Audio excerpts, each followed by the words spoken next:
Ada orang namanya Sulaiman ini. Sulaiman ini orangnya tidak ganteng. Tidak ganteng itu kalau mau dijelaskan itu jelek, ya jelek ya. Sulaiman ini jatuh cinta kepada seorang wanita namanya Fatimah. Fatimah ini anaknya janda. Ibunya namanya Zubaidah. Zubaidah ini 4 tahun menjanda. Si Sulaiman ini seneng banget udah, nggak bisa pindah ke lain hati. Dia matur sama Kiai, Kiai, mungkinkah Allah menjodohkan saya dengan Fatimah? Kenapa?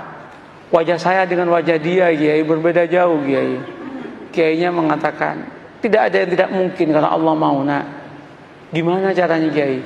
Kamu tahajud berdoa kepada Allah tiap malam, dikasih doanya. Dan kemudian kamu itu agak rajin main ke situ, mengenalkan diri. Namanya PDKT, katanya. Oh, nggih. Apa yang terjadi? Orang ini tahajud tiap malam berdoa. Doanya itu unik. Ya Allah, jodohkan saya ya Allah dengan Fatimah. Kalau Fatimah itu bukan jodoh saya ya Allah, tolong dijodohkan ya Allah. Kalau Fatimah sudah jodoh dengan orang lain ya Allah, ya tolong digagalkan ya Allah, dan kemudian dengan saya ya Allah. Tapi ya Allah, kalau memang takdirnya ya Allah bukan takdir saya ya Allah, ya tolong dirubah takdirnya ya Allah, katanya. Coba dia itu Masya Allah, tapi dia akrab dengan Allah. Allah senang kok dia akrab itu. Nah, setelah setahun udah kenal, matur sama Kiai, Kiai, sampun Kiai, sampun niki setahun penuh kula nika tahajud dungatang Allah Ta'ala. Terus napa langkah selanjutnya Kiai? Anu mawon, kata Kiai, kamu datangi besok hari Jumat jam 6 pagi, maksimum jam 7, jangan lewat, karena itu waktu yang istijabah dalam cinta, namanya Zahroh, katanya. Mantap Pak, ini primbon ya, primbon ini ada mujarobatnya ini. Nah, berangkat itu. Ketika berangkat, Assalamualaikum, yang jawab Bu Zubaidah. Waalaikumsalam. Sampean Mas Sulaiman, nggih Bu. Ada apa kok pagi-pagi? Penting Bu. Nggih monggo pinara. Nggih matur nuwun, duduk. Dek Fatimah pun di Bu. Wah, baru keluar sama temennya itu. Jalan-jalan lari pagi kayaknya. Bu, singkat cerita, kalau panjenengan setuju alhamdulillah, tapi kalau jenengan enggak setuju ya innalillah Bu. Apa Mas? Saya kan sudah 1 tahun kenal dengan panjenengan sekeluarga. Saya itu ingin saya ini melamar Adinda Fatimah untuk jadi istri saya. Ternyata Bu Zubaidah menangis. Bu, kenapa Bu Ibu menangis? Ibu Zubaidah kemudian mengatakan, Mas, kenapa sampean kok kemudian mau ngelamar anak saya? Kenapa Bu? Mbok ya dengan saya saja, katanya kan.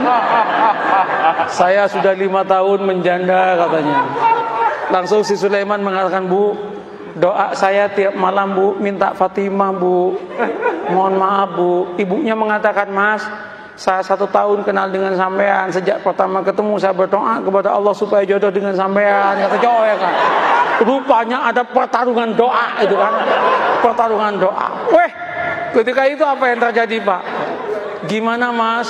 Sulaiman repot, mau jawab repot.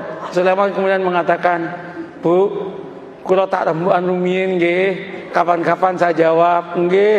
Pulang Sulaiman. Sepanjang perjalanan pulang, Sulaiman geleng kepala, ya Allah, mosok malaikatmu salah laporan ya Allah.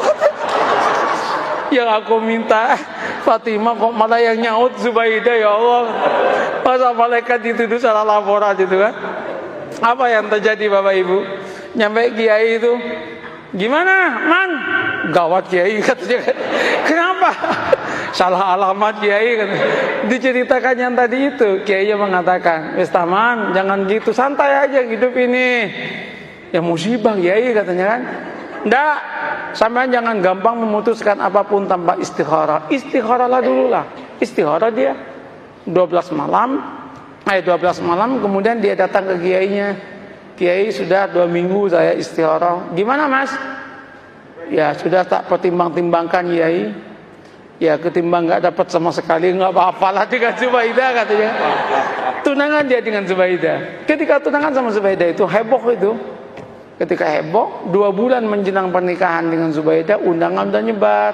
1 bulan udah gedung udah disiapkan, nyewa gedung. 2 minggu itu udah disiapkan makanan udah macam-macam. 10 hari menjelang pernikahan, Ibu Zubaidah ketabrak becak, mati. Ketabrak becak, masuk selokan, kepalanya itu masuk ke selokan, mati. Ini serius ini. Mati, loh ini nggak ngarang ini. Mati, Pak. Cerita nyata, Pak. Iya. Cerita nyata. Ini bukan FTV, Pak. Bukan sinetron ini. Tapi kalau masuk TV pasti lucu ini. Nah, apa yang terjadi? Mati kan? Ketika meninggal heboh itu. Singkat cerita, keluarganya Bu Zubaidah rapat. Rapatnya apa? Ini udah mesen semua, kalau digagalkan betapa kerugiannya banyak. Terus gimana? Kawinkan saya dengan Fatimah. Maka kawinlah dengan Fatimah. Qabiltu nikaha, maka yang namanya Sulaiman mengumpulkan innalillah dengan alhamdulillah. Innalillah, ibu mati, alhamdulillah dapat anaknya. Setelah qabiltu nikaha, langsung dia geleng kepala dan berkata, ya Allah, malaikat enggak salah laporan, ya Allah, ya Allah, ya Allah. Ini yang saya sebut la tadri la'allahu yuhdisu ba'da dzalika amra. Ini yang saya katakan, mengapa kita harus membangun optimisme? Tanamlah optimisme. Jangan kemudian, wah, Indonesia yang akan datang akan hancur, Indonesia yang akan datang begini. Orang itu capek, Pak. Katakan, kalau kamu itu bertuhan dan beragama dengan baik, Allah yang menyatakan barokah dari langit akan diturunkan, yang dari bumi akan dinaikkan, dan kita pun akan bahagia. Oleh karena itu Indonesia jadilah Indonesia yang santri, yang beragama, yang siap untuk tunduk dan patuh kepada aturan agama. Maka Allah akan berikan barokah dalam kehidupannya. Selesai dong. Begitu caranya membangun harmoni dalam kehidupan ini.